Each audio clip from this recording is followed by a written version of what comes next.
আল্লাহর এই ওলি অবাক হয়ে গেল, কি ব্যাপার, আমি তো আমার নাম বলি নাই, সে তো আমাকে চিনে নাই, কিন্তু সে কিভাবে জানলো আমি আব্দুল ওয়াহেদ?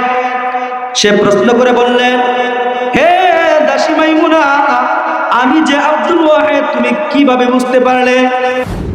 হযরতে আব্দুল ওয়াহেদ রহমতুল্লাহি আলাইহি তিনার ব্যাপারে তিনার জীবনীতে আছে যে উনি একদিন বলতেছেন স্বপ্নে, যে আল্লাহ, আমি তো আমার পুরো জীবনকে তোমার রাস্তায় ব্যয় করে দিয়েছি, আমার পুরো সময়কে আমি তোমার জন্য দিয়ে দিয়েছি, সুতরাং এমনভাবে আমি আমার জীবনকে তোমার জন্য ফেদা করে দিয়েছি যে আমার জীবনে আমি বিয়ে শাদী করি নাই।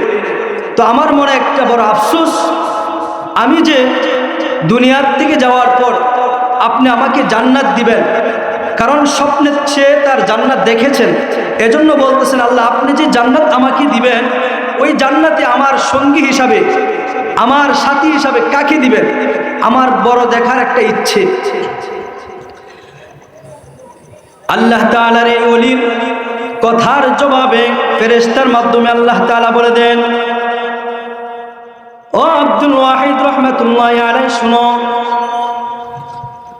তুমি জান্নাতি মানুষ, জান্নাত দুনিয়ার থাকতে দেখতে পেয়েছো, কিন্তু জান্নাতের মধ্যে আল্লাহ রাব্বুল আলামিন তোমাকে যেই রমণী দিবে, সেই রমণী দুনিয়ার মধ্যে এখনো আছে। সেই রমণীর নাম হলো দাসী মাইমুনা।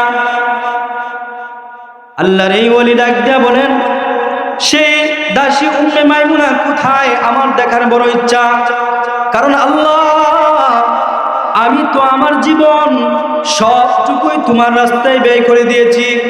ও মালিক, আমার এক নজর দেখার ইচ্ছা, আমার যে জান্নাতি সঙ্গী হবে তাকে এক নজর দুনিয়াতে দেখতে চাই। আল্লাহ তাআলা আওয়াজ দিয়ে বলল, গোলাম, যদি তুমি তোমার ওই জান্নাতি সাথীকে দেখতে চাও, তাহলে অমুক এলাকায় অমুক জঙ্গলে দাসী মাইমুনা সেখানে ছাগল চড়াইতেছে, ওই জায়গায় গেলে তুমি এক নজর দেখতে পাইবা।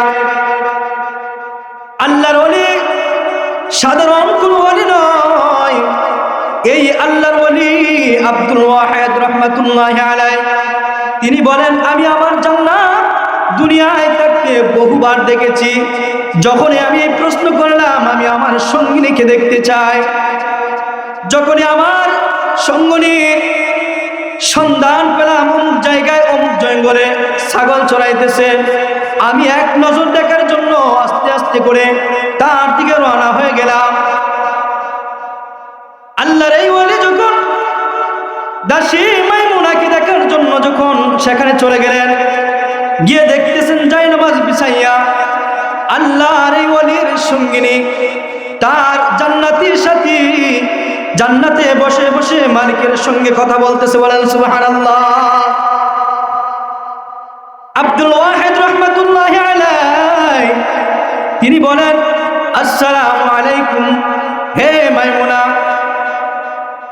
আমি আপনার সঙ্গে সাক্ষাৎ করতে এসেছি। কোনো পরিচয় দেন নাই, নামও বলেন নাই। ওই আল্লাহর বান্দি জায়নামাজের ফিরিয়া জায়নামাজের দিকে বসিয়া কিবলামুখী হইয়া পিছনের দিকেও চায় নাই, কে তাকে সালাম দিয়েছে? আল্লাহর এই বান্দি জায়নামাজের তাইকায় উত্তর দিতেছে, ও আব্দুল ওয়াহিদ, তোমার সঙ্গে তো আমার সাক্ষাৎ হবে জান্নাতে, তুমি দুনিয়ায় কেন আসছো আমার সঙ্গে দেখা করতে? বলেন সুবহানাল্লাহ। আল্লাহর এই ওলি অবাক হয়ে গেল, কি ব্যাপার, আমি তো আমার নাম বলি নাই, সে তো আমাকে চিনে নাই, কিন্তু সে কিভাবে জানলো আমি আব্দুল ওয়াহিদ? সে প্রশ্ন করে বললেন, হে দাসী মাইমুনা, আমি যে আব্দুল ওয়াহিদ তুমি কিভাবে বুঝতে পারলে? দাসী উম্মে মাইমুনা ডাক দিয়া বলেন, ওরে আল্লাহর গোলাম, তুমি যার কাছ থেকে সন্ধান পেয়েছো, জান্নাতি যেই সঙ্গিনী তোমার দুনিয়াতে আছে, যেই জান্নাতি সঙ্গিনী তোমার হবে, যেই মালিকের সাথে এত মুহাব্বত, এত ভালোবাসা, এত প্রেম, যার জন্য জীবনটা সে মালিকই তোমাকে সন্ধান দিয়েছে আমার ব্যাপারে। তোমার যদিও তোমার মালিকের সঙ্গে বেশি সম্পর্ক হয়, সেই মালিকের সঙ্গে তোমার সঙ্গিনীর সম্পর্ক একটু খারাপ নয়, বলেন সুবহানাল্লাহ। কারণ তোমাকে যে সঙ্গিনী এই সন্ধান দিয়েছে, সেই মালিক আমাকেও তোমার সম্পর্কে অবগত করেছে, বলেন সুবহানাল্লাহ। তাহলে যারা মুত্তাকিন মুমিন, তারা তাদের জান্নাত তো দেখে, জান্নাতের মধ্যে কোন রমণী তার সঙ্গিনী হবে সেটাও আল্লাহ তাআলা দেখায় নেয়। সুবহানাল্লাহ।